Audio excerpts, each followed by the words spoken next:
week. So for Monday then, it should be a largely drier day across central and southern parts of the UK. Still a chance of the odd shower, but plenty of sunshine, particularly if you compare it to the weekend. A bit of a cloudier picture across the northern half of the UK. Still plenty of those showers, which could still be heavy and thundery in places. But once again, the southeast catching the highest of those temperatures with highs of around 22 Celsius. Bye for now. Looks like things are heating up. Boxed boilers, sponsors of weather on GB News.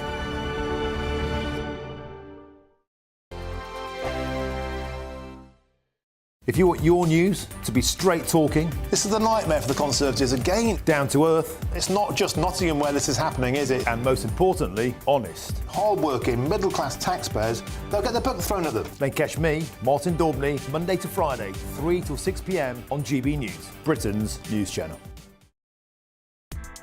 Join me, Nana Akweer, for an informative, interactive news programme with a difference. It's fun. It's true.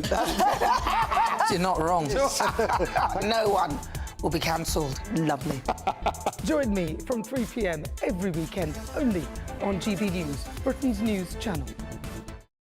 This is GB News, Britain's news channel. Recent polling suggests dentistry has become the hardest NHS service for patients to access, within NHS treatments still 15% lower than pre-pandemic levels. So a YouGov survey reveals that more than 70% of Brits describe seeing the dentist as difficult, compared with 64% for GPs and 42% for A&E services. One British man, get this, he even took to flying 10,000 miles for dental care, saying the extra time and money spent was far less hassle than trying to get an appointment on the NHS. I mean, it's a sad state of affairs.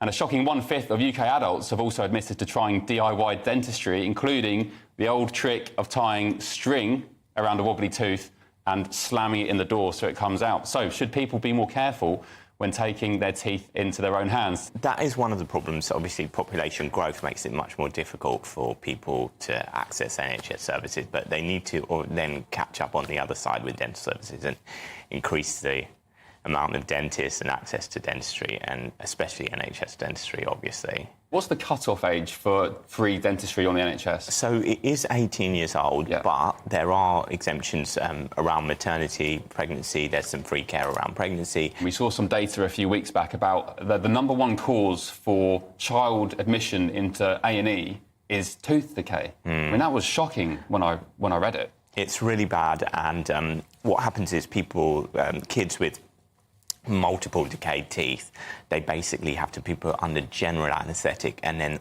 all those rotted teeth have to be extracted under general anaesthetic. Like, if those baby teeth start going crooked, then the adult teeth start going crooked as well. Right. So it is important to look after the baby teeth. It's really important. I think they should make it more central to their policies, definitely. The People's Channel. Sunday nights on GB News. From 6, Neil Oliver. At 7, it's Free Speech Nation with Andrew Doyle. At 9, Mark Dolan. And at 11, get set for the week ahead with headliners. Tomorrow's papers tonight. GB News, the People's Channel, Britain's news channel.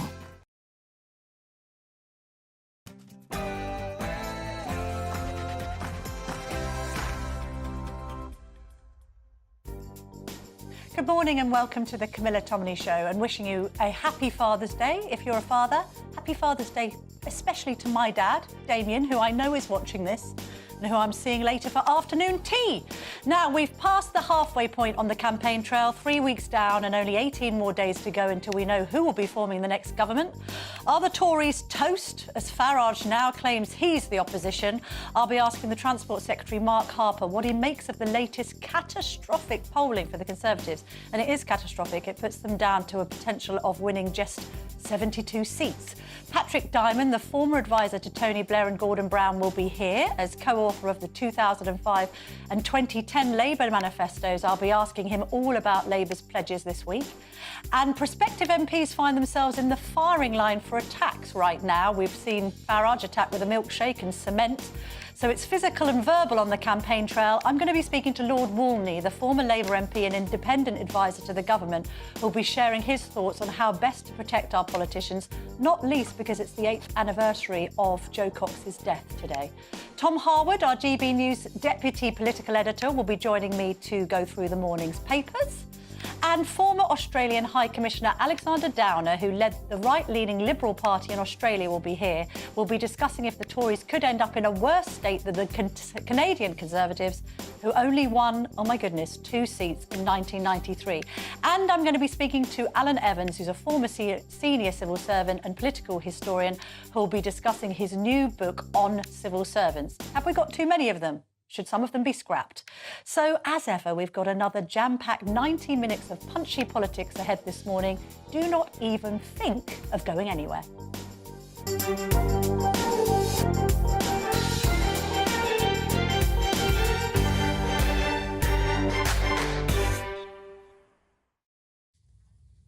So let's get stuck into the Sunday papers with Tom Harwood, GB News' deputy political editor.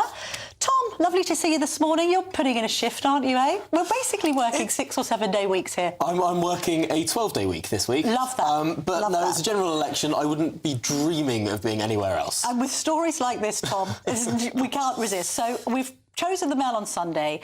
They're basically going, because it's a right-leaning paper, I think the right-leaning papers are having a bit of a struggle, aren't they? Because it's quite hard to support the Conservatives as they are imploding, and a lot of their readers are very angry with the Tories.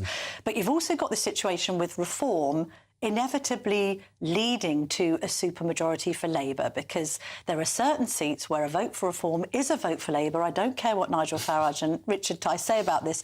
That's true. So the Mail on Sunday have done this kind of chart suggesting where a vote for Reform will cause a Starmageddon. Actually, that's borrowing from Richard Tice's Play the It is, Kite Note. Starmageddon. So let's look at some of these seats, because it's where some of the big beasts, like Mel Stride, for instance, could be upended. We've got talk in other polls about Penny Mordaunt not being safe.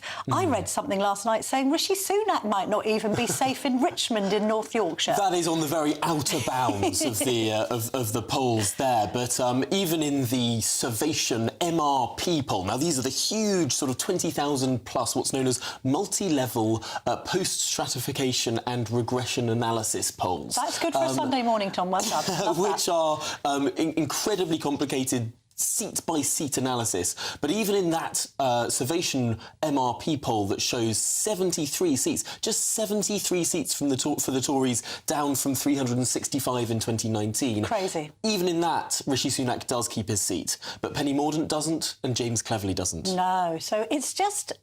What's your theory on why the polls haven't moved at all? Because I know there are undecideds, and there are certainly very disgruntled.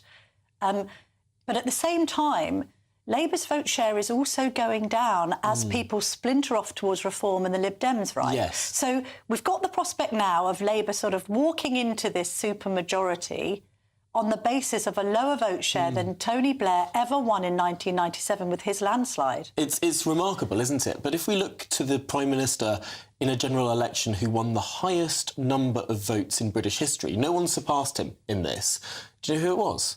John Major. John Major in 1992. Which is crazy. So we're expecting to lose crazy it. to think about it, but it's because the turnout was high, and of course the gap between Labour and the Conservatives was small, and that's what matters. It's not the ultimate share, it's the gap. Yeah. So if Keir Starmer is on 38%. Now, that's 5 points lower than Boris Johnson. That's 6 points lower than Boris Johnson got in 2019. It doesn't matter that that's lower, because the Tories are even further behind because of that split in the right-wing vote. So it's easy to see why the Mail on Sunday is putting out pictures like this, showing where the split is different. What Nigel Farage says, however, is that there are now 7 seats in the latest Survation poll that Reform has winning. And Nigel Farage says that this is only growing. So it could be the data that we're looking at is already out of date. But of course, even in that scenario where the Tories are on 70-something and Reform is on 7, it's easy to see in a lot more seats the split would be voting for Reform rather than voting for the Tories. Do you believe the MRP polling? Because that's the kind of most catastrophic picture that's painted by the pollsters of, as we say this, we're calling it kind of conservageddon. The whole party's destroyed. It's a bit like 1993 in Canada. Yes. But yet we do see other polls. I remember that one by JL Partners, which was admittedly before the D-Day debacle, but that put Labour just 12 points ahead of the Conservatives. So there's such a huge amount of disparity in all of these polls. There is. However, 12 points ahead is similar to what Tony Blair won in 1997. So even in that scenario, we're looking at 160 seats for the Tories. That's them losing more than half their seats. So none of these polls show anything other than a landslide victory for the Labour Party. Now, there's debate. JL Partners, for example, they redistribute the don't knows in terms of likely voting intention. So they sort of do They're second-guessing don't know as if they do decide to come out. And they sort of predict that don't knowers will probably break towards the government if that's what they voted for last time.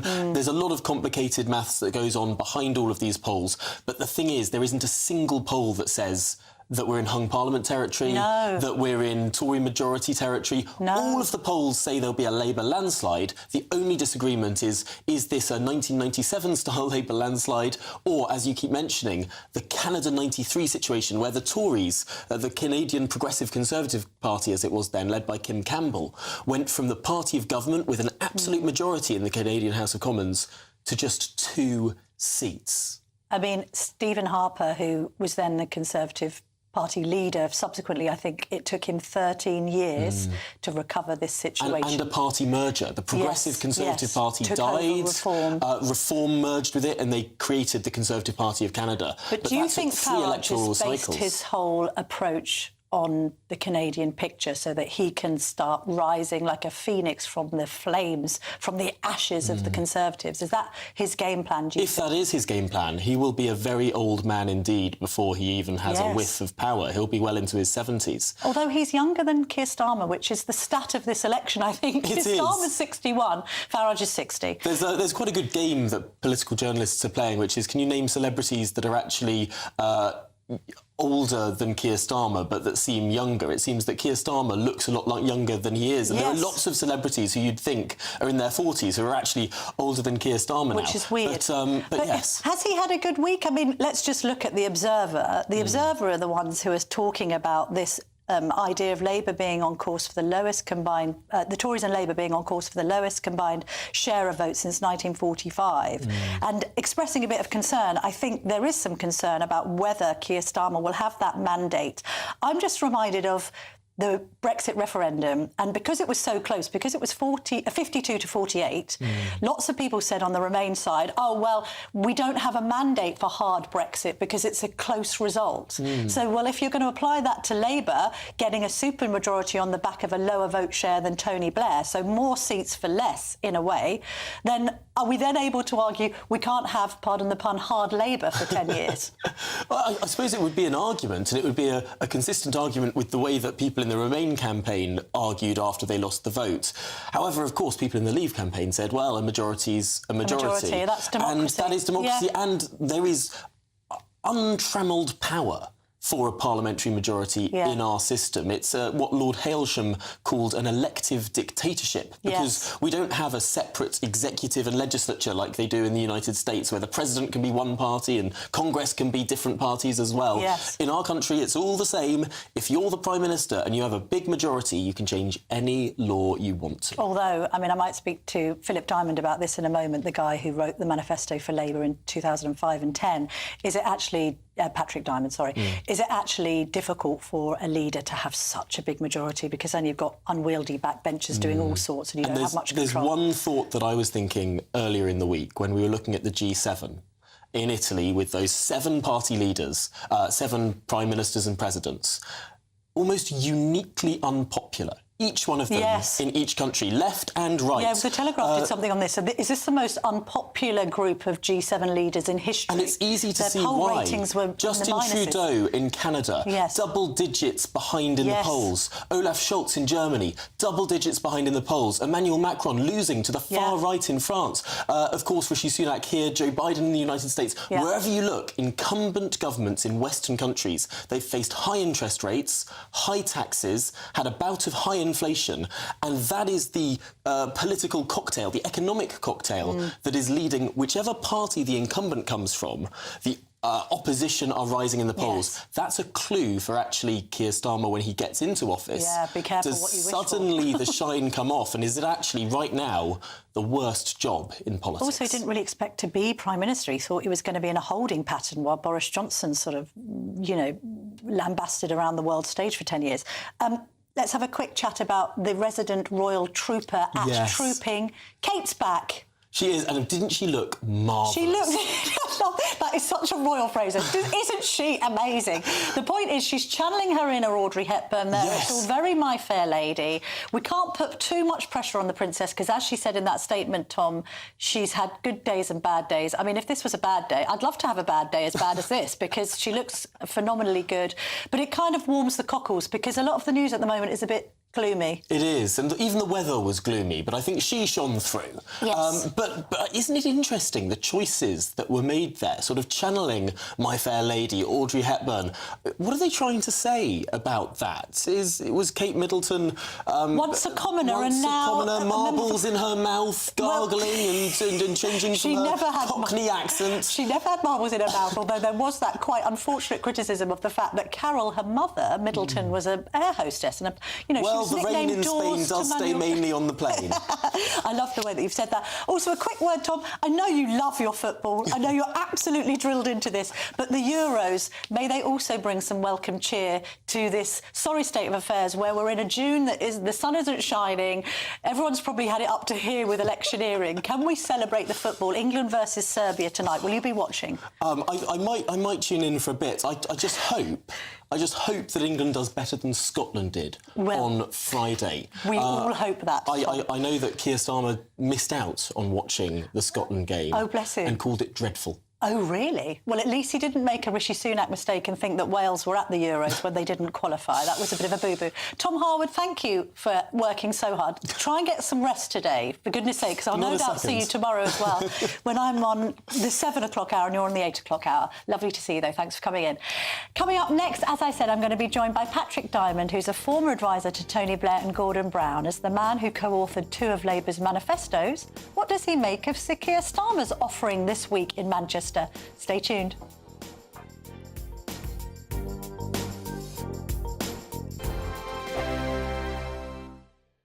Hi there, I'm Michelle Dewberry and I'm going to take a second to tell you all about my show, Dubes & Co. We start off with the issues of the day. We then bring in both sides of the argument. We get rid of the disrespect. And then you throw me into the mix. And trust me, I'll tell it exactly how it is. And then, of course, the magic ingredient, you at home. We mix it all together and what have we got, in my opinion, the best debate show in town. Monday to Friday, 6 till 7 on GB News, Britain's news channel. This is GB News, Britain's news channel.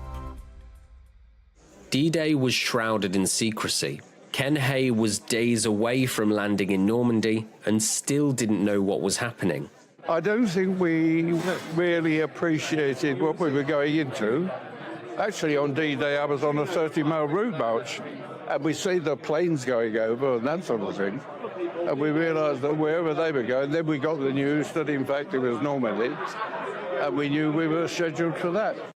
He arrived on Juno Beach at Coursieux-sur-Mer a few days after the main assault. The soldiers' role was to push forward into enemy territory.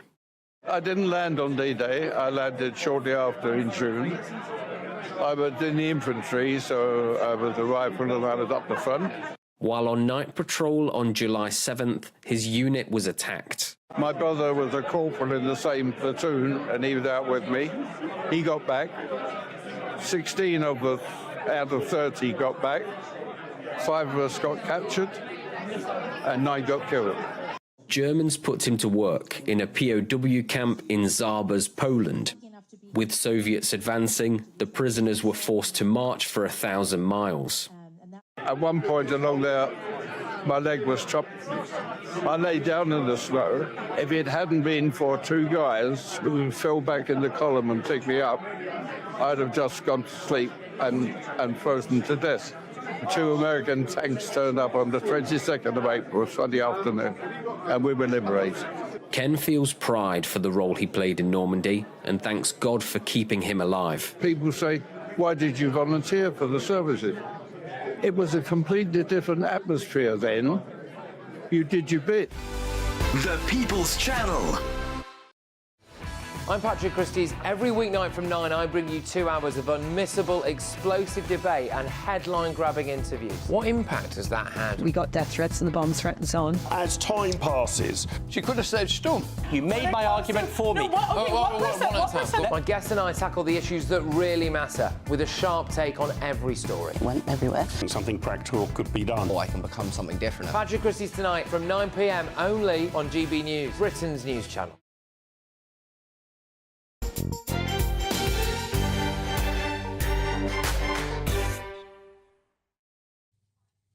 Welcome back to GB News. You're watching the Camilla Tominey Show. Lovely to have your company on this not very sunny Sunday. I'm delighted to be joined now by former advisor to Tony Blair and Gordon Brown, Patrick Diamond. Patrick, lovely to see you. Great to be here. Thanks for coming in on Father's Day. I know, but it's very good to be with you. Thank you very much. So, first of all, your reaction to the Labour manifesto announced in Manchester to great fanfare on Thursday. What do you think? It was a very slick launch of Labour's manifesto. I think given that their campaign is based around a message of stability and competence, they can't be disappointed with the launch of that manifesto. It was a great success from a political point of view. Starmer himself said, look, I'm not pulling any rabbits out of the hat. You know, if you want gimmicks, go and look at other parties, which left some thinking it was a bit underwhelming.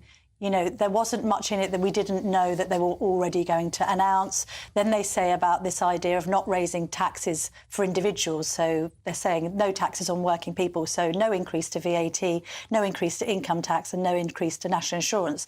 And yet pull through the documents and there's £8.6 billion worth of hidden taxes on non-DOMs, people with overseas properties, people who pay private school fees, for instance.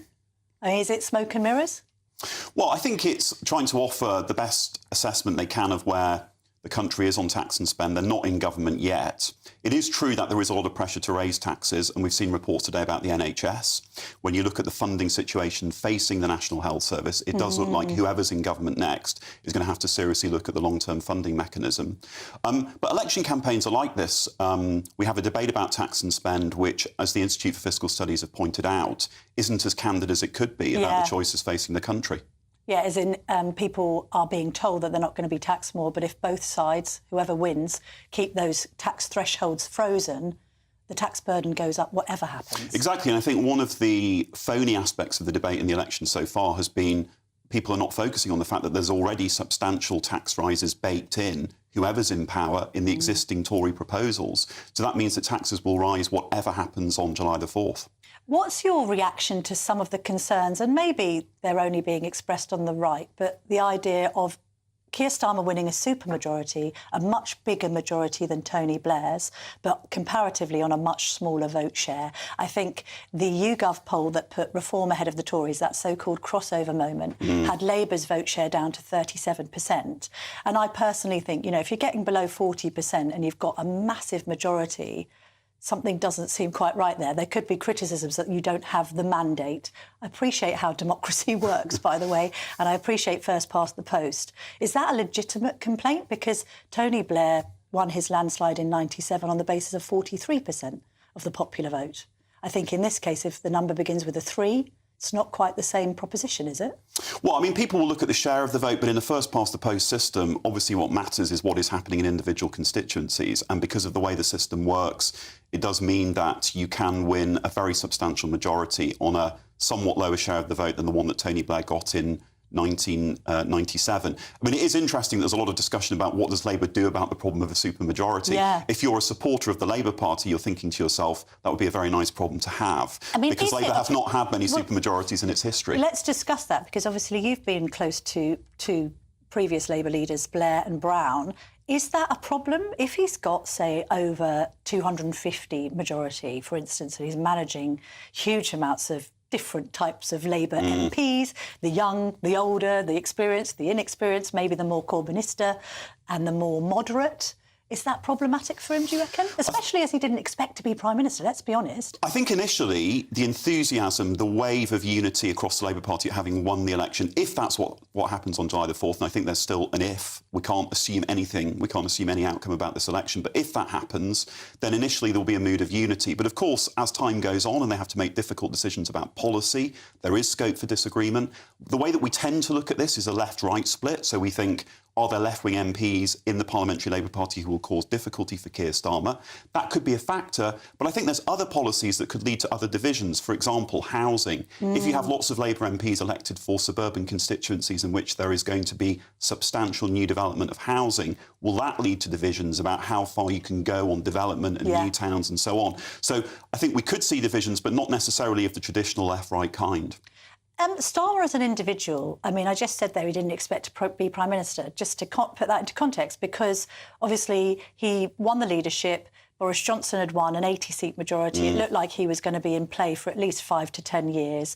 I suppose Starmer then thinks he might be the Neil Kinnock sort of holding pattern candidate until somebody else rises through the ranks who might have a bit more charisma and personality. I don't want to be nasty to the Labour leader, but there is this sense to which he is quite robotic and bland, and we've maybe witnessed that in recent TV debates. He's not Blair, is he? And is that a problem? He's a different type of politician, but I think politicians make sense in the political context that they're working in. Yeah. And today what people want from their leaders is not perhaps a lot of spin and showmanship, but solid, consistent, reliable leadership. And I think that is what Keir Starmer is offering. I think you're quite right, though, to talk about the shift that's taken place. It is remarkable. 5 years ago, Labour looked completely out of the picture. It was going to take years to recover. In 2021 even, only 3 years ago, the Conservatives won that dramatic by-election victory in Hartlepool. There was an opinion poll last week which showed the Conservatives in Hartlepool on 10% of the vote. Now, we'll see what happens, but it just underlines, I think, the shift has been amazing. And lots of people could come on your programme and say, we predicted this, we knew this was going to happen. The truth is, not many people 3 years ago really thought that Labour was within a shot of winning this election. So the shift in the underlying politics of Britain has been remarkable.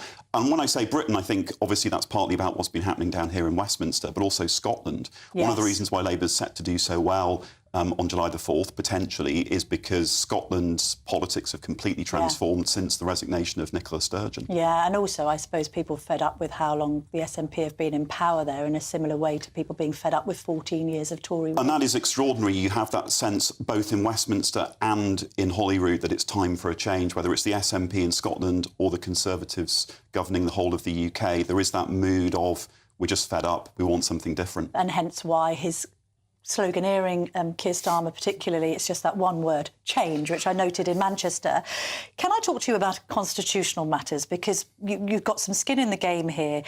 The historian David Starkey, and indeed it was followed up by Peter Hitchens in the Mail in the week, have expressed concern that Starmer has endorsed this paper and then seemed to have echoed it in his manifesto, this idea of taking more power away from MPs and elected representatives and putting it in the hands of the Supreme Court and then quangos, arm's-length bodies that aren't as accountable to the public as, say, elected representatives. And he's saying, Starkey and indeed Hitchens is saying this is a continuation of Brown and Blairism, the idea of taking power away from those who are in Parliament to others, and that's going to continue. And if the Constitution isn't adequately protected, it's going to consign conservatism to the scrap heap for 10 years. Can you react to that? Is that legitimate concern and complaint? I think you've got to look at the particular areas of policy where that's happened. So with central bank independence, which is, of course, the big decision that Gordon Brown took in 1997, I think setting interest rates through a group of experts rather than having them politically manipulated has been, on balance, the right decision. If you had interest rates now in the hands of politicians, if we'd had in 2022 Liz Truss and Kwasi Kwarteng operating interest rate levers as well as everything else, the consequences for the economy could have been very serious. Okay. So I'm not sure that the objection applies across the board. But I think there is a legitimate point about how widely spread is power in Britain and also what are the safeguards in place, particularly if you were to have a government in the future that did have a very large majority. How do we make sure that the voice of those who perhaps don't support that government or come from other parts of the UK is properly represented. I should just say Labour is, of course, committed also to devolution. And I think one of the good things about both of the Conservative and Labour manifestos is that there's some continuity. In the past, a new government comes in and rips up everything that the previous government has done. In this case, Labour is proposing to stick with devolved city region mayors that the Conservatives introduced early in the 2010s. I think that's a good thing for our democracy. It means that there's some stability and continuity rather than the constant chopping and changing. Really, really briefly, we've only got a minute left. When Rachel Reeves talks about not putting up taxes, not wanting to borrow outside of strict fiscal rules and not wanting a return to austerity, how are they going to get the money to spend anything on anything? Well, what they're going to hope for is growth. There is a big growth strategy in that manifesto, but of course, with geopolitical events, changes going on in the world economy, whether we'll get growth that quickly remains a very open question. Although things may improve for them, at least in the first year. There are some indications of that. Comes down and things like that. Absolutely. Patrick Diamond, thank you very much indeed for joining me this morning. Great to have your expertise on this issue. Well, coming up, I'm going to be joined by Transport Secretary Mark Harper and former Australian High Commissioner Alexander Downer. They're going to be discussing the prospect of Tory Armageddon and what the polls might mean for Rishi Sunak's future. Do not even think of going anywhere because we have got an hour of fun-packed politics still to come. Brilliant. Thank you very much indeed. Perfect. There's still time to win our Summer Spectacular with an incredible trio of treats, and you could win them. First, there's a fabulous £15,000 in tax-free cash to ensure this summer is special. What would you spend that on? Next, you'll also receive the latest iPhone 15 and a set of Apple AirPods. And finally, £500 to spend at your favourite UK attraction. For another chance to win the iPhone, treats and £15,000 cash, text prize to 63232. Text costs £2 plus one standard network rate message. You can also enter online at gbnews.com/win. Entries cost £2 or post your name and number to GB06 PO Box 8690 Derby DE1 9TT. UK only. Entrance must be 18 or over. Lines close at 5 p.m. on the 28th of June. Please check the closing time if listening or watching on demand. Good luck. Britain's newsroom. Weekday mornings from 9:30. I've got a grade 3 astrocytoma brain tumour. Once I was diagnosed, I tried to do my claim with my insurance company and was rejected. They then also cancelled my life insurance and also cancelled my wife's policies as well. And this is Zurich Insurance, This John. is Zurich, And their point was, because you'd had some dizzy spells, which you hadn't told them about, they say dizzy spells equates to brain tumour, which there's no evidence to support that. I was with King's College Hospital. They ignored them. King's College Hospital were the experts. So you were expecting £25,000? Yeah, that was a critical illness claim. Critical illness, because you've got a critical illness. Clearly, it couldn't be more critical, could it? No. Michelle, you've got a lovely, poorly husband, and you're also worrying about paying the bills and what the future holds. Yeah. What impact is this having on you on a day-to-day basis? I try not to think too much about the future because it does upset me. I'm kind of thinking, when John does go, I'm left with a mortgage to pay and 2 young children. How old are your kids? 5 and 3. Right. So it's incredibly tough. And are you working? I haven't worked since having the children. Right. And that's a decision we made when we had children. In the grand scheme of things, this amount of money is a drop in the ocean for a company like Zurich. Yeah, because I think they could make all this go away. I've read some of the statement. Zurich said, "We're sorry to hear of the very difficult circumstances Mr. Rendler's family are experiencing." You're terminally ill, and they're calling that difficult circumstances. The People's Channel.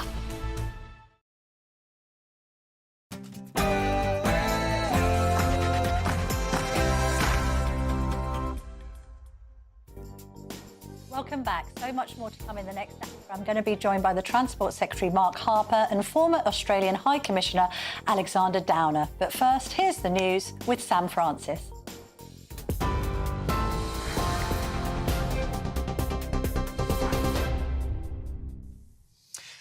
Thank you very much, and good morning to you. It's exactly 10 o'clock. The top stories this morning. The Tories are being warned that they face electoral extinction, with polling firm Savanta saying the time is close to running out for the Prime Minister. And in a separate poll for The Times, Survation says the Conservatives have the lowest ever vote share under Rishi Sunak's leadership, predicting that the party will win just 72 seats in next month's general election. It's also forecasting that Labour is on course to take 456 seats, surpassing their 1997 landslide, with Reform UK getting 7. Health is at the forefront of Labour and the Liberal Democrats' election campaigning today after accusing the Conservatives of creating a crisis in cancer care. Sir Keir Starmer's promising to cut cancer waiting lists, double CT and MRI scanners, and to provide 40,000 extra appointments each week. Meanwhile, the Lib Dems are proposing a £1 billion boost for radiotherapy equipment, adding 200 machines to cut waiting times. Sir Ed Davey, who's personally affected by cancer, also says he wants to see a legal guarantee in place that means patients will receive treatment within 62 days of an urgent referral. Israel has announced that it will now hold so-called tactical pauses in its military offensive in southern Gaza to allow for more humanitarian aid into the area. The army says the break will begin in Rafah, with activity paused for 11 hours every day along a road that leads from the Karam Shalom crossing, the main entry point for incoming supplies. It's understood that efforts are being coordinated with the UN and other international aid agencies. World leaders have drafted a declaration that's designed to end Russia's war in Ukraine. More than 90 world leaders are at a peace summit in Switzerland for a second day. They're seeking consensus on condemning Russia's invasion. The draft communiqué calls for nuclear plants and ports to be secured under Ukraine's control, and for food not to be weaponised, and for all prisoners of war to be exchanged. There could be more hay fever misery for millions as high pollen is forecast to return to large parts of the UK today. It's said to affect the whole of southern England, Wales and the Midlands. The conditions will spread to Yorkshire tomorrow before hitting the northeast and northwest on Tuesday.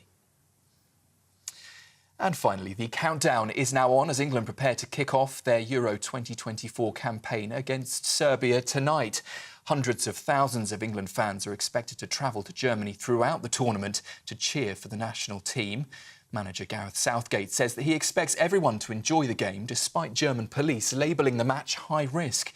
And that's following reports of Serbian ultras making their way to the region. For the latest stories, you can sign up to GB News Alerts. Just scan the code on your screen or go to gbnews.com/alerts. Now, though, it's back to Camilla.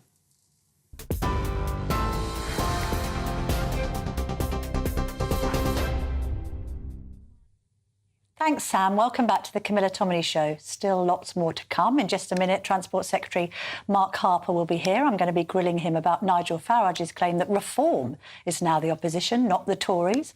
I'll also be speaking to former Australian High Commissioner Alexander Downer. Are the Conservatives going to be completely destroyed at this election? And I'll be joined by Lord Walney, the former Labour MP and independent advisor to the government. As MPs are facing unprecedented threats to their safety, what can be done to protect them?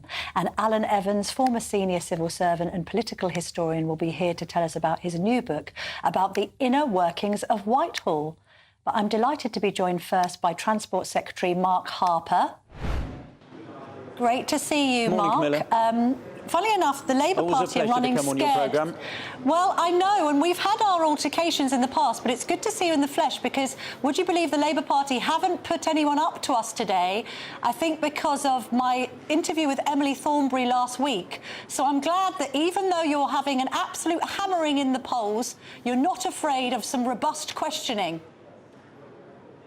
No, well, perhaps that says what Labour think about your viewers and the fact they maybe don't fit Labour's metropolitan bias, Camilla. But no, I'm always happy to come on, even when you give me a hard time. All right, I'm going to give you a hard time about the polling because it is absolutely catastrophic for the Tories. We've now got a prediction that you might only win 72 seats, which would be, let's be honest, apocalyptic. We've got Rishi Sunak's approval rating continuing to tank. There's a suggestion, according to a poll done by Tominey, that Sunak isn't trusted on tax anymore. What's going wrong? This election campaign's been an unmitigated disaster, hasn't it, Transport Secretary?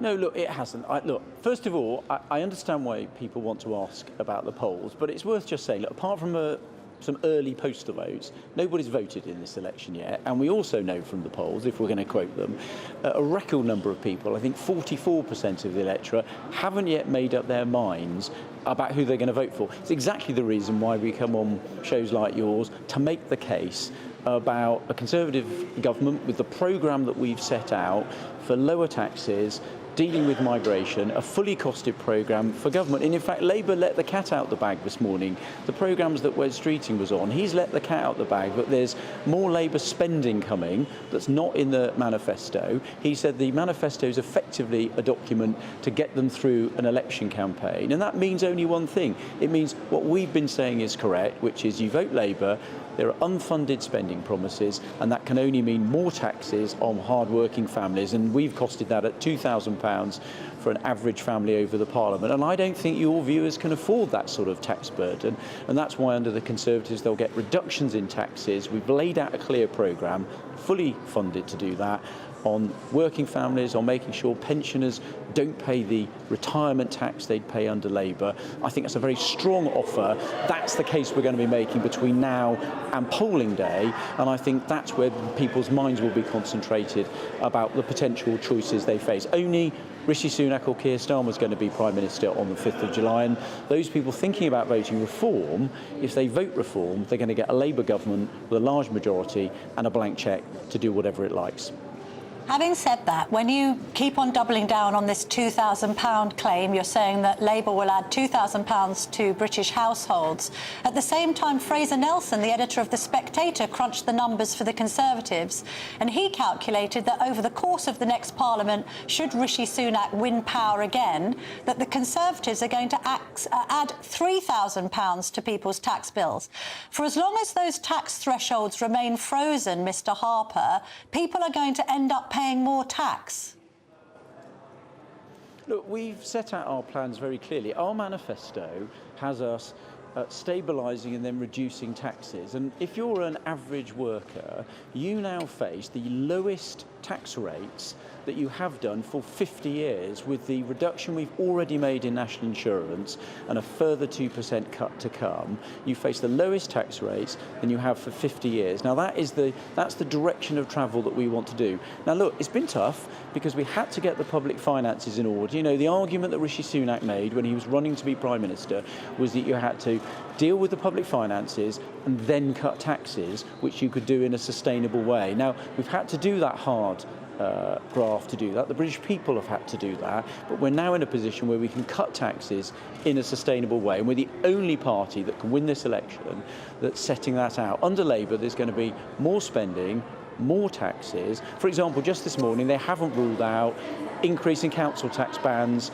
and revaluing people's properties. We know they want to do that. In Wales, where Labour's been in power for 25 years, they're currently legislating to revalue people's properties and increase council tax bans, and they haven't ruled out doing that in England. Okay. That would be a massive increase for working families, and we have ruled out doing either of those things. OK, I mean, is it helpful necessarily for Lord Cameron to be attacking Nigel Farage? The people you should be attacking all the time are Labour rather than Reform, because at the end of the day, you're almost attacking yourself. You're attacking the right. The former Prime Minister has said that Nigel Farage has been trying to destroy the Conservative Party by standing for reform. I think with these populists, what you get is inflammatory language and hopeless policy. But at the end of the day, populism, if that's how you want to dress up Reform and Farage, is always going to be more successful electorally than unpopularism. I mean, the Tories are unpopular, and yet he's attacking Reform for being populist. Which is preferable? Look, I think it's important to appeal to voters that are thinking about voting for reform, who've previously voted Conservative. And I said, I think those voters want lower taxes and they want lower migration, both legal and illegal. We've set out very clear plans to do both of those things. We've got a clear manifesto to cut taxes. We've got a clear plan to deal with legal migration, which we accept is too high. We've already made changes, not promised ones, but already made changes that will halve legal migration over the next year. And we've got a very clear plan, our Rwanda plan, to deter illegal migration. Labour, the only alternative government that's possible, will do none of those things. They'll put people's taxes up and they'll put up migration and have an effective amnesty for people coming here illegally. Now that's the choice facing people, and I think those people that are attracted to reform can see of those two choices, they need to vote Conservative to get lower taxes and lower migration. Is Rishi Sunak a help or a hindrance on the campaign trail for Tory MPs?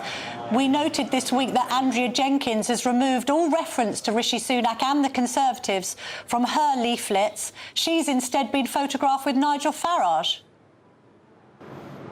Well, look, I think he's very strong on the campaign trail. I still remember when he was Chancellor of the Exchequer, and many of my constituents do, when we faced a global pandemic. He took the necessary steps to protect millions of jobs, thousands of businesses. My constituents have not forgotten that. He had their back at the most difficult time possible, and he's continued that record in office. He did what was necessary. I think people can always, about him, people can always take this. He will do the right thing for the country, that's in the country's interest, even if it's difficult, and he has to take some flack for doing it. That's what he did when he got the public finances under control and then able to cut taxes. He'll always do the right thing. That's what people want in a Prime Minister, someone who do the right thing for them and their family, and not what's immediately popular and easy for him. But then why, if he's so great, is his approval rating worse not only than Boris Johnson's, but also Liz Truss? Well, look, I think the Prime Minister set out a very clear offer at this election, a very clear choice for people about cutting taxes and about delivering on the clear commitments in our manifesto. For example, to increase defence spending to 2.5%. You know, you'll have covered in the news today the summit that's going on at the moment dealing with Putin's illegal war in Ukraine and about how we deal with that. We've been Ukraine's strongest supporter. That's why we've said we want to increase defence spending to 2.5% in an uncertain world to make families more secure, and we've got a plan to do so. Again, not backed by the Labour Party, something they wouldn't do and aren't able to afford. Would you be asking Boris Johnson to record a video endorsing your campaign locally? Would that help? Look, I'm very happy having the Prime Minister endorsing my campaign. I'm very happy going out on the doorsteps.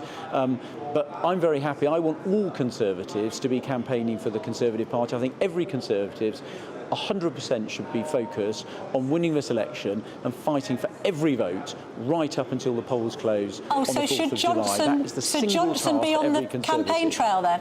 Should Johnson be on the campaign trail physically then? Look, I'm very happy for every Conservative who wants us to win to get out there and campaign for the Conservative Party.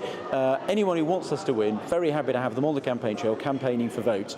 That's what every Conservative should be doing. Is that a direct appeal to Boris Johnson? And every No, it's just saying very simply, every Conservative should be out there fighting for every vote. We've got activists up and down the country who I know are going out day in, day out, rain and shine. We've had rather a lot of rain in this summer election. They've been going out, knocking on doors, delivering leaflets, and every Conservative should be 100% focused on winning that election, making our case and setting out that choice for lower taxes under the Conservatives compared to higher taxes under Labour. Every Conservative should get involved in that, and I'm very happy to see all of them on the campaign trail. All right. Many thanks indeed, Mark Harper, for joining me this morning. Really appreciate it. Thank you. Thank you.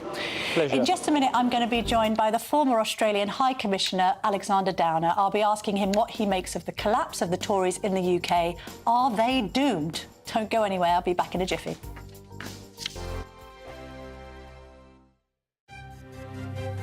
GB News Breakfast, every day from 6 a.m.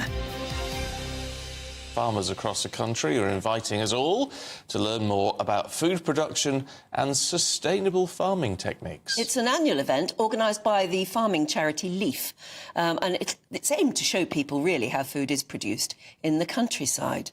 Do you know, I'm a bit surprised about this. I would have thought the last thing you want is a load of, you know, city types like us traipsing all across your farm and stopping production. What will people learn, do you think, Colin?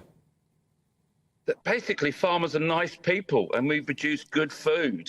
We don't mess up our food. It's the manufacturers that mess up our food. We produce very safe food and we love doing it. Yeah, I mean, I'm surprised you guys keep going with the dedication you do. I know you love the land and you love your work, but you only have to watch Clarkson's farm to see how hard it is for you. Maybe if we ordinary people appreciate what you do, you'll get a better deal from the politicians. We won't talk about politics today, but, but my view is that we love farming, we love passing on our skills and knowledge and showing people that we're nice people and not that's betrayed by the public. Clarkson Farm has showed how hard it is. That's the reason why we have Open Farm Sundays, to try and get some of these young people down on the farm to see where their food comes from. You know, where the milk comes from, where the beef comes from, where eggs come from, where chicken, you know, their lambs come from. And they need to know and they need to understand food production in the world is on a knife edge. We have politicians wanting us to grow wild flowers instead of food, but we want to grow food to feed the British public. Yeah, and we've heard. The People's Channel. Sunday nights on GB News. From 6, Neil Oliver. At 7, it's Free Speech Nation with Andrew Doyle. At 9, Mark Dolan. And at 11, get set for the week ahead with headliners. Tomorrow's papers tonight. GB News, the People's Channel, Britain's news channel. If you want your news to be straight talking... This is a nightmare for the Conservatives again. Down to earth. It's not just Nottingham where this is happening, is it? And most importantly, honest. Hard-working, middle-class taxpayers, they'll get their book thrown at them. Then catch me, Martin Daubney, Monday to Friday, 3 till 6 p.m. on GB News, Britain's news channel. Join me, Nana Akweer, for an informative, interactive news programme with a difference. It's fun. It's true. You're not wrong. No one will be cancelled. Lovely. Join me from 3 p.m. every weekend, only on GB News, Britain's news channel.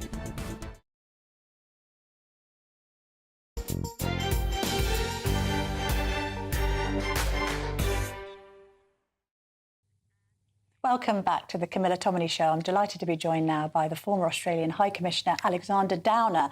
Now, Alexander, when you were last on the show, back in March, I'm going to play what you said because you warned that the Tories could be facing this Canada-style wipeout. You said it in relation to this idea of actually changing leaders at that point, but let's just have a little listen to what you said. I think this will lead to a kind of 1993 Canadian election result where the Canadian Tories ended up with just 2 seats. Seriously? That was on the back of a paper review where we were talking about whether Penny Mordaunt should be installed like a set of double glazing into Downing Street because Rishi Sunak's poll rating was tanking. What do you now think? Because, I mean, the latest Survation poll suggesting they might be reduced to 72 seats is catastrophic. Well, I think the campaign, which is a statement of the obvious, is going very badly. But the reason I think it's going so badly is that the Conservatives are continually talking about themselves and talking about the right of politics and attacking reform and so on. Instead, if they wanted to have any chance, to use an expression we like to use, of saving the furniture, they need to focus on the Labor Party. Because it looks inevitable that the Labor Party is going to be the next government. Yes. That's what matters. Yes. And what is that government going to be like? Are we going... The Labor Party's made it clear it's going to re-empower trade union bosses.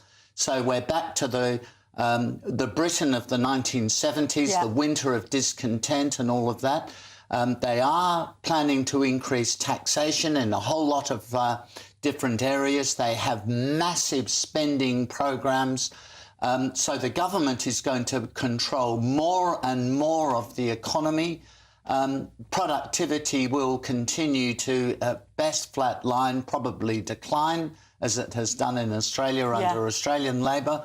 And it seems to me there is a huge array of material the Conservatives could be running against Labor. But the more they talk about Farage, they talk about themselves, they talk about their policies. They've been in power for 14 years. They keep on talking about this whole, well, we were hit with a global pandemic and we were hit with the war in Ukraine and it's all been very difficult and we're now having to reverse taxes that we put up. We're now having to reverse immigration that we put up.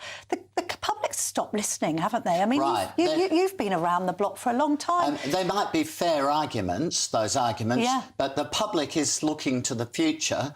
And so I would help them look to the future. I would say to them, this is the future. The polls show Labor is going to win in a landslide. It's going to have a supermajority, and this is what they'll do. And if I were running the Conservative campaign, not to put too fine a point on it, I would paint the dystopian future of Britain under Labor. They have a weak leader. They have a huge number of left-wing MPs. There is quote after quote after quote of Labor MPs over the last 5 years that the Conservatives could use to get the public to think again about voting Labor. But if they keep talking about themselves and different policies they're going to pursue and how terrible they think Nigel Farage is, they will end up with a Canadian-style result. Well, you're saying about advising the Conservatives. You'd be well placed to do that because you ran the Liberal Party in Australia, which is the equivalent of the Conservatives. You've had experience of both winning and losing. At this stage in the game, you've got a public that isn't really listening. You've got this degree, perhaps, of complacency about Labor just walking in to have that supermajority on the basis of a very low vote share. So I get what you're saying about sort of switching the narrative and making it more about attacking Labor. Why, in your mind, do you think they're not doing that? Is it because Rishi Sunak wants to have some sort of clean fight and not use attack? I mean, how effective is attack? We're in last chance saloon, so there's no other way to pivot, is there? No, I mean, what is not going to be effective is continually announcing new policies because they've been in power for 14 years. So the public are going to say, fair enough, but why didn't you do that over the last 14 years? There may be good answers to that question, but that's not the discussion you need to get into. You only want to have one discussion at this stage in the election campaign. I mean, and that's about the opposition becoming the government. I've been in tough elections. I've seen, for example, the 1993 Australian election where Paul Keating turned it around from a big deficit by just focusing on the opposition and defeated the opposition. It is the only way for a long-serving government. OK, so we're flawed is the implication. You wouldn't say that, but is the implication. And all governments are flawed. But this is what will happen if Labor wins.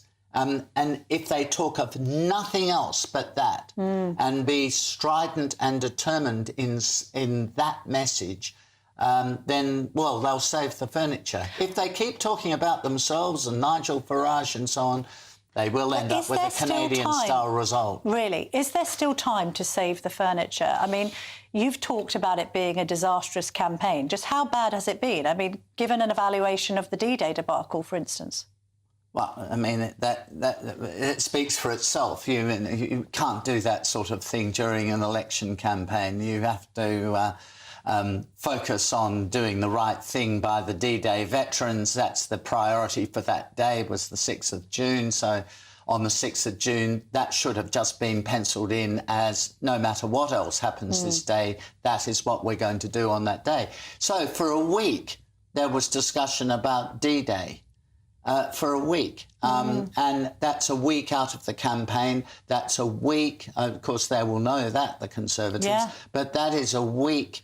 And they're running out of time. When exactly, they should have been talking about Labor. Now, they've got 3 weeks to go. Have they got time to squeeze these polls down, Alexander? Yes, I think they have. Really? I mean, I think in 3 weeks, if they vigorously and determinedly focus on the Labor Party, its labour market reforms, its tax policies, its diversity, equity and inclusion policies and so on, if they keep focusing on the horror story of what a Labour government would be like under a weak leader with a lot of left-wing MPs, and the country will become virtually a one-party state at this rate. If they keep focusing on that, then people will start to go back to the Conservatives. And what do you think, as a Conservative and an international former statesman, let's put it like that, because you were leader of the opposition in Australia, what do you think about this idea of, in the UK, conservatism being consigned to the sidelines for potentially decades to come? I mean, it's not a comfortable position for anyone on the right to be in, is it? It needn't be for more than a few years. Really? How do you mount an effective opposition to a supermajority that could surpass anything in Tony Blair's wildest dreams? Focus on what they're doing. Don't focus on yourself. Yeah. Focus on the decisions they make, and you'll start winning the public back. The public will start to think, these people aren't so good after all. I mean, I don't think the public, by the way, at this stage, do think the Labour Party is going to be a great government. They just want to get rid of the Tories. But if you tell the public that the price of getting rid of the Tories is what I have described, union bosses back in charge at number 10, massive increases in all sorts of anti-business taxes, a re-regulation of the economy, winding back all that Thatcher and Blair did over the past decades, winding it all back to Wilson and Callaghan. If you can convince the public of that, then you will start winning votes back and win quite a lot of votes back. What do you make of this talk by Nigel Farage about him being the one to unite the right after the election, rising like a phoenix from the flames, from the ashes of the Conservative Party? Do you buy that? No, I don't, because I'm sorry to say this is an example of hubris. The thing about people in politics is when they're doing well, they almost always overreach. Yes. And to say that, they almost always do, Napoleon did. Yes. They almost always overreach, and I think he's overreaching, saying things like that, because the public aren't thinking that. It sounds slightly silly and tinny to be saying that. I'm the leader of the opposition suddenly. I mean, they won no seats at the last election. They have one seat by virtue of Lee Rowley leaving the Conservative Party. Lee Anderson. Yeah. Sorry, Lee Anderson. Leaving the Conservative Party. That's it, right? Yes. So to claim to be on that basis and on the basis of one opinion poll the leader of the opposition, it just sounds silly. So, no, just Who would ignore be it. best in your mind? Because you're now chair of the Policy Exchange, which is a leading think tank in Westminster, so you're up close and personal quite a lot with a lot of ministers and shadow ministers. On the Tory side, once this is all done and dusted, assuming that it is a terrible drubbing, because that's what the pollsters are all more or less universally saying it will be, who do you think would be best placed to try and piece things back together on the right? It's hard to know, because it depends who wins their seats. I mean, you have to find somebody who's won a seat. OK, so let's put it this way. Let's assume that Braverman, Patel, Mordaunt, Jenrick and... I'm trying to think who else might be Badenoch, sorry. Badenoch, yeah. Imagine they're all in position and they do manage to retain their seats. Which of those would you most fancy to try and mount an effective opposition to as Labour supermajority? I think I'd have to wait and see before I made a decision like that, and I don't have to make the decision, but before I was sure. You need, I mean, it's an awful expression, but you need an attack dog. Yes. You need somebody who would be, not somebody grand, and too grand to say anything rude about the Labour Party. No one too professorial. You need somebody who can take the gloves off. Right. You absolutely do. Which of those people? I'm not quite sure which of them. How about Penny Mordaunt? I mean, I say her because there's a Sunday Express poll today. She's been quite good in the House of Commons in and she's been taking part in these debates, albeit with a very impressive blow dry. And she's been taking the fight to Labour. She was the one who said at the Tory Party conference last year, stand up and fight. But what do you think? Well, she's got recognition because of the coronation. She's got... Yes, that won't carry for long in opposition. But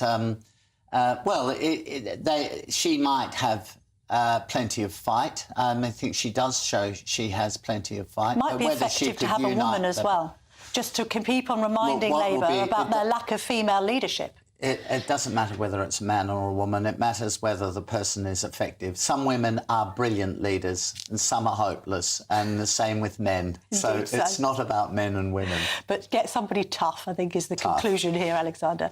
Alexander Downer, thank you very much indeed for joining me this morning. Great to speak to you. Coming up next, on the anniversary of Jo Cox's murder today, our MPs are facing unprecedented threats. I'll be joined by Lord Walney, the independent government advisor on political violence and disruption, for his take. Don't go anywhere.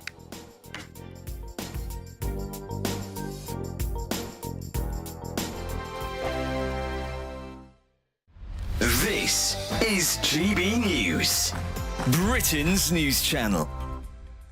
Today we've got two fantastic individuals who have invented a teddy bear to help children who are suffering with mental health. Yes, so Lynn and Samantha Crilly came up with the idea for the Trouble Muncher toy following Samantha's own battle with an eating disorder and OCD. Yes, the teddy comes with a notepad and encourages its owners to write down what's troubling them, and then they can pop the note into the rucksack on the bear's back. I struggled with mental health most of my life, actually.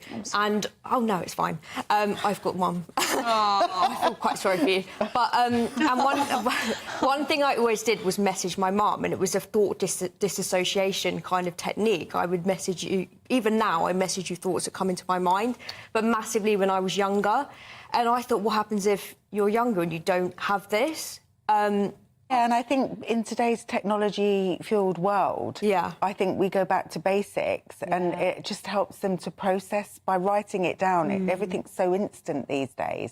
So it's like an indirect way of telling your parents how you're feeling, what you're going through. Such a great idea. What's the feedback been from parents who have got a trouble muncher for their kids? What you've got any stories? It's been really good. In one household, he sits on the kitchen side, and I think during the day, the parents, the children put their worries in, or at night, and then they know that their parents will look at it during the day. And it's gone into some schools as well. You'd imagine you'd want one of these trouble munchers in every classroom in every school up and down the country, because children who are being bullied, for example, who feel like they can't tell their parents, they're too embarrassed to talk about it. This is such an important tool, isn't it, for children to communicate that? Yeah, well, you were saying Mum's a mental health counsellor, and you had a young child who had Snapchat AI. So you talk to an AI in Snapchat, and that's what they talk to now.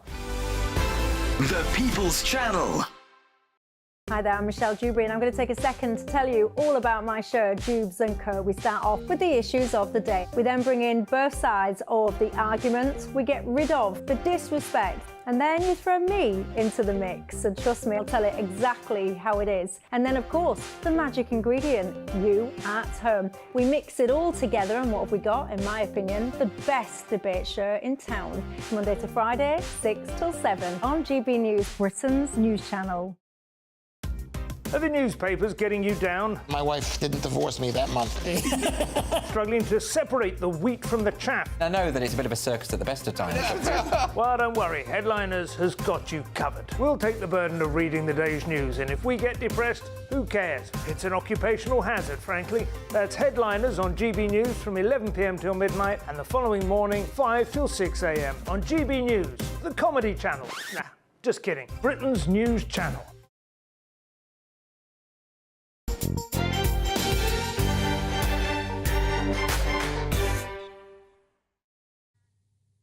Welcome back to GB News. You're watching the Camilla Tominey show. Now, earlier this week, Nigel Farage vowed not to be bullied or cowed after a protester threw objects at him during an open-top bus tour through Barnsley. Let's just take a look at that.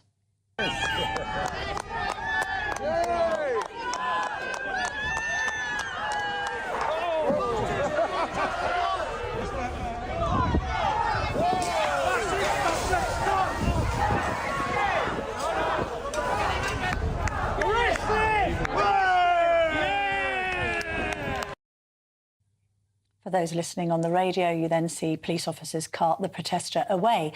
Nigel Farage then addressed the attack on him during a speech in Great Yarmouth and said he would not surrender to the mob. But MPs are facing unprecedented threats to their safety. So what can be done? To discuss this, I'm joined now by the former Labour MP and independent advisor to the government on political violence and disruption, Lord Walney. Nice to see you this morning, Lord Walney. Thank you for joining me.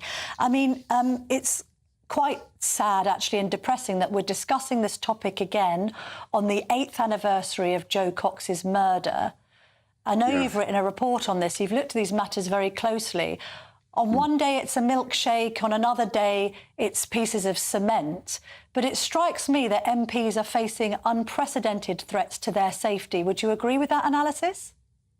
Yes, I do. It is deeply alarming that the budget for the protection of members of Parliament has had to be so greatly increased in recent months and is now being extended to all candidates at the election campaign.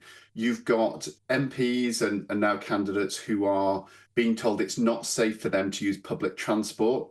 Candidates are now routinely having to log their campaign events with the police to ensure that there can be a police presence. And you've got the extraordinary situation where a number have had to be given the kind of close protection that actually has only usually been offered to very senior ministers in national security roles, like Home Secretary and Defence Secretary.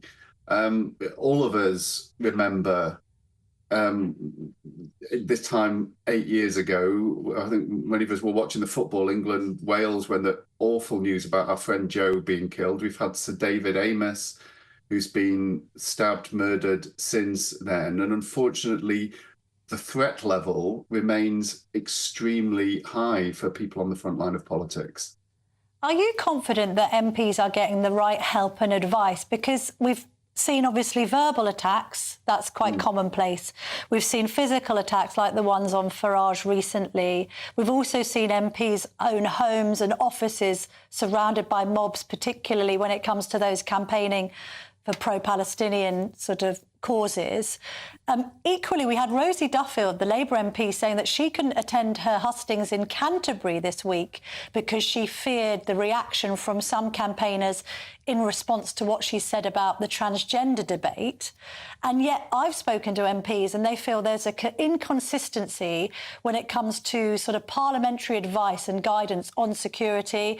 Sometimes they have a surgery and there are people outside. Sometimes there are not. It's asking too much of the police to be policing every MP's surgery across the length and breadth of the land. But does more have to be done? Because it strikes me that they are becoming increasingly vulnerable.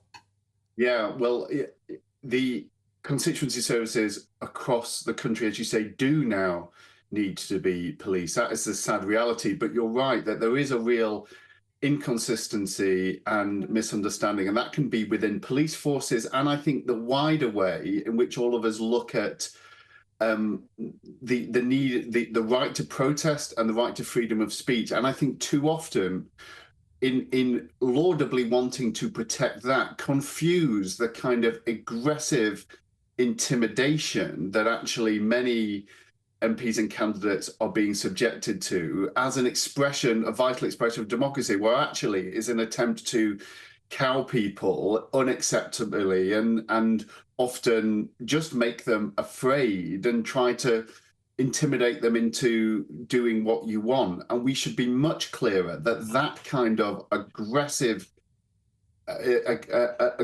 targeting of people is not acceptable. And I'd like to see the police doing more to be able to enforce that, particularly on the issue of mobs that are activists that gather outside people's homes, and the way in which we've seen political meetings, local council meetings being stormed of late on issues that are completely unrelated to the agenda and in a highly aggressive and intimidating fashion should not be part of our democracy, and we should be firmer in saying no to it. Look, you wrote a very thorough report on this entire issue, the right of political protest, where the line is drawn if it ends up turning into intimidation and harassment of MPs. What's happened to that report now? Because obviously when we last spoke on my show, that was before the election had been called. I think you had got positive mood music from the Conservatives that they wanted to adopt some of your recommendation. What happens now? Well, I got the report finally published, and I had a good meeting with Home Office Minister at the time, and we were talking, privately at the time about measures that they were going to bring forward quite quickly. And then within 24 hours, the general election was called. So I'm pleased that some of those measures are explicitly committed to by the Conservative Party in their manifesto. Labour, understandably, has said, look, we haven't been engaged, haven't had a chance to read this in the way that ministers have. They've been clear that they're going to go through it very carefully, and I'm really encouraged that they publicly and in conversation with me, they recognise the importance of being able to keep candidates safe, to be able to set the right boundaries so that we can protect the right to protest, which is sacrosanct in our democracy, but we can actually do so in a way which protects and can actually champion the society that we're lucky to live in, where we can decide our future through the ballot box rather than intimidating people in all the many ways that we're seeing at the moment. Just to get you to put your former Labour MP hat on for a moment, this talk of a supermajority, this idea of a kind of electoral wipeout, could consign Conservatism to the backbenches for some years to come. Do you worry that if there is that Labour supremacy in the House of Commons, that the debate gets overtaken just by left-wing voices and the right might be increasingly shut out? Well, I've been saying to Conservative people I know for some time that if you think there is going to be a Labour victory at this election, you actually should want them to win pretty big, because the danger of a narrow Labour majority is that rump of kind of Corbynite, very left-wing members of very left-wing MPs who remain part of the party can call the shots disproportionately. So actually, I think a bigger majority will help Labour in being able to set priorities for change in the country. Now, none of us had really anticipated quite what has been happening to the Tories and the potential size of the majority that is going to bring. But I think if you're on the Labour side, you need to be focused on how you can drive the kind of scale of change which is needed across our economy and our public services, which is difficult, and you want a majority to do that. And you probably think that the collapse of the Tory party is maybe, if you're being candid, a worrying thing, but probably is a you problem for the Conservatives rather than Labour's problem. Yes, indeed. Thank you so much, Lord Warney, for joining us this morning. Great to speak to you. Up next, I'm going to be speaking to Alan Evans, a former senior civil servant and political historian, about his new book. Don't go anywhere. We're going to be discussing whether the civil service needs to be reduced in number. See you in a moment.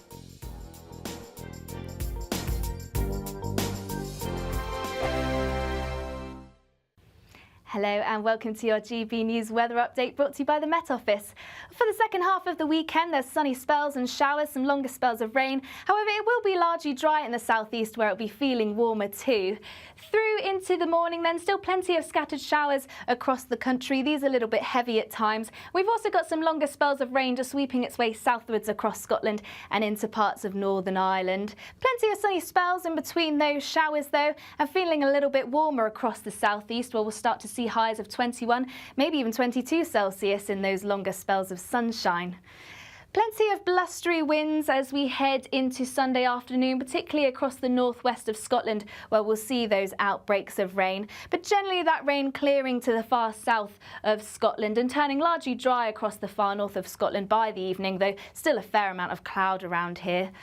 Outbreaks of rain across southern parts of Scotland, starting to break up a little into parts of Northern Ireland by the time we reach the afternoon. And then elsewhere, it should be turning largely dry, though there still will be the odd shower around in places across central areas and southern areas of the UK too. Through into the evening across central and southern UK, it should be a largely drier night than the previous night. However, there still will be the odd outbreak of rain across Scotland, northern England and parts of Northern Ireland, perhaps with the odd heavier outbreak as well. Still plenty of cloud around overnight too, which means on the whole another fairly mild night on offer to start the new working week. So for Monday then, it should be a largely drier day across central and southern parts of the UK. Still a chance of the odd shower, but plenty of sunshine, particularly if you compare it to the weekend. A bit of a cloudier picture across the northern half of the UK. Still plenty of those showers, which could still be heavy and thundery in places. But once again, the southeast catching the highest of those temperatures with highs of around 22 Celsius. Bye for now. GB News is Britain's election channel. And when the big stories break, we're tackling them on Britain's newsroom. When we disagree, and we disagree a lot, it's even livelier than normal. We don't disagree that much. We do. His comedy, though, is revolting. I knew her, and unlike you. That explains Beverly Turner's temperament. It's a bit frosty in here, isn't it? He'll have one of me one day. Yeah, for dartball practice. Britain's newsroom on GB News. Weekdays, 9:30 a.m. GB News, the People's Channel, Britain's news channel. Hi there, I'm Michelle Dewberry and I'm going to take a second to tell you all about my show, Jubes & Co. We start off with the issues of the day. We then bring in both sides of the argument. We get rid of the disrespect. And then you throw me into the mix. And trust me, I'll tell it exactly how it is. And then, of course, the magic ingredient, you at home. We mix it all together and what have we got, in my opinion, the best debate show in town. Monday to Friday, 6 till 7 on GB News, Britain's news channel.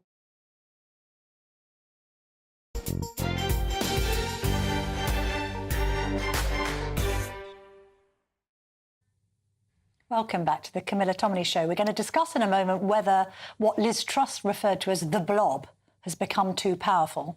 But before that, let's have a chat with Michael Portillo. With the left Hello. apparently about to win in Britain, we're going to be talking about the right. We're going to be talking about whether Farage and the Conservatives can possibly team up after the election. We're also going to be talking about whether in France a 28-year-old Jordan Bardella is going to become the Prime Minister on the elections there on the 30th of June and the 7th of July. In arts, we're going to be talking about a spectacular Swan Lake at the Royal Albert Hall. And you may not know, but this is English Wine Week. And I, of course, are going to be trying some English wines on the air. Thank you very much indeed for that, Michael. I don't ever get to try English wines on air, but that's probably a good thing because I haven't drank for years and it would be a disaster if I did. Let's talk about the civil service now. I'm delighted to be joined by Alan Evans, who is a former senior civil servant, now a political historian, and he's here to share his new book, The Intimacy of Power, which I'll just put up there so you can have a good look. Alan, come on, let's get into what Liz Truss accused the civil service of, which was having too much power. She said that the blob had taken over. In fact, I remember having this conversation with her in person. She said the trouble is with being Prime Minister is that you pull on a lever and the civil service pulls in the opposite direction and you can't ever get anything done.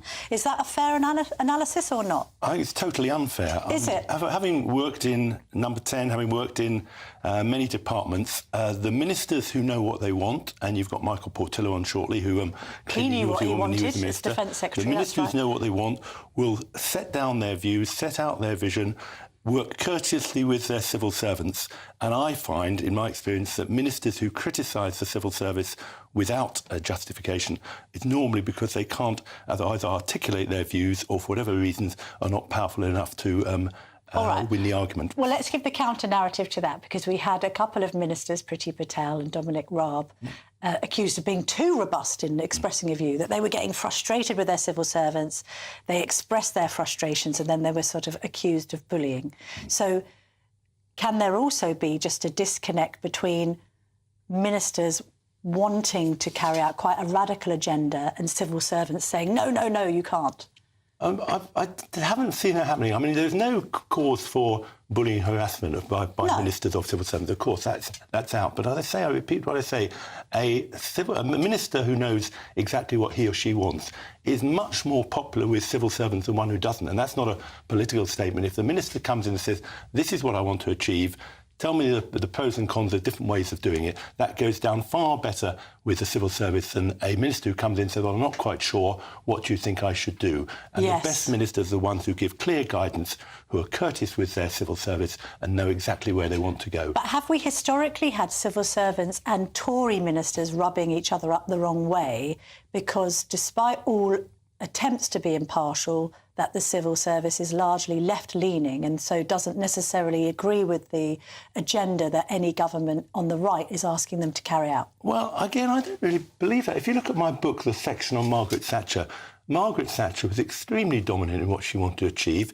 She had in her private office at number 10 people like Charles Pole and Bernard Ingham, who were very robust in defending her argument, in making sure the rest of Whitehall understood what she wanted to do, and her agenda was delivered. Now, that doesn't seem to me like the civil service taking control of policy, as far as I can see. Although when we look back to the referendum campaign and the aftermath of Brexit, we know, for instance, that the Foreign Office and the mandarins there were disgusted by this result.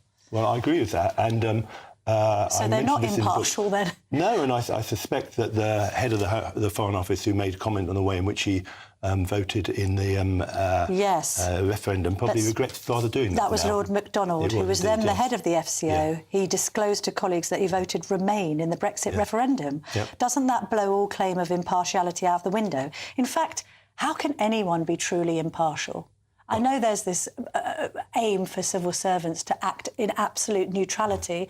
Surely it's impossible, if you're that angry about Brexit, not to let that infect your work. Well, if you're really so angry about a policy you can't go along with it, you resign from the civil service. But I think on the whole, you've pulled up one example, which is fine, but on the whole, civil servants are loyal, trustworthy. They want to articulate the government of the day. And if there's a change of government after the next general election, I guarantee that civil servants in all departments will be up for change. They will be keen to implement their new minister's wishes, and partly they want to show that the civil service is capable of change, capable of doing things differently, and capable of working for a different government. Is the civil service capable of being reduced in size? The Tory manifesto has suggested that the numbers should go back to pre-pandemic levels. In a general sense, Alan, has the civil service got too wide and unwieldy? It's got wide and unwieldy. The numbers have definitely gone up as a result of the pandemic. Tell me the numbers approximately. Well, the numbers were approximately 400,000 if you go back to pre-pandemic days, and I think I haven't looked them up. They're around 600,000. So it's an enormous. That's a lot more, isn't it? Don't quote me on that. No, all right, but approximately. So they've gone up maybe by 200,000. Yeah. That's too many, isn't it? Well, it's a large number. I don't know what numbers you need. What is important, it seems to me, is come the general election, let's assume for the sake of argument, as the polls say, that Starmer wins. He will come in and have his missions and stuff like that. He will then need to make a decision on how many people in each department they need to deliver this. Now, I take your point that there is a good thing in trying to reduce the number of civil servants to the number necessary, but it's very difficult to say what that number should be. How many civil servants were there under Thatcher? I don't know. OK, but I think it must have been far less than 400,000. I suspect it was about the same number, but you asked me questions I didn't know about beforehand, so I probably looked up some statistics beforehand. To be fair, Alan, I should have looked them up, so don't worry about that. Yeah. So the size, we think, has got bigger. But then back to that impartiality thing, you just reminded me of it because you mentioned Keir Starmer. Yeah. There is a problem arguing impartiality when somebody like Sue Gray, who was a career civil servant, then ends up being Chief of Staff for the Labour leader.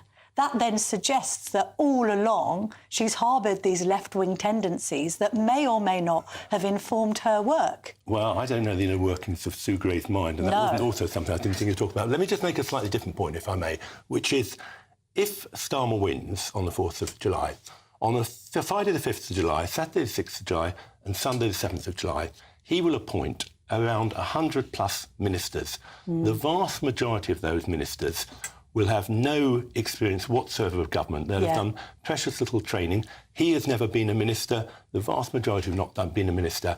And what the new ministers at whatever level will do when they come into office will turn to the civil service to look for advice. They'll turn in the first instance to the private office, which is what my book is about. And coming back to your original question, Camilla, the civil servants in the private office will like best a minister who says, this is what I want to achieve, these are my strategic objectives, now tell me how best I can achieve them, this is what I think will that work or do we need to tweak it at all? And as part of that discussion, to pick up your other point, they may say, have we got the right number of civil servants, or could we lose some here or there, or could we move them around elsewhere? And that is why the handover is going to be so interesting to see how it goes. Brilliant. Alan Evans, this is your book, The Intimacy of Power. There we have it. Do get it if you want to get all of the insider scoop, basically, on the inner workings of Whitehall. I will be back tomorrow to cover the 7 o'clock hour. I'll be back here next Sunday at 9:30. In the meantime, have a fabulous Sunday and a Father's Day. And here, I think, is some weather.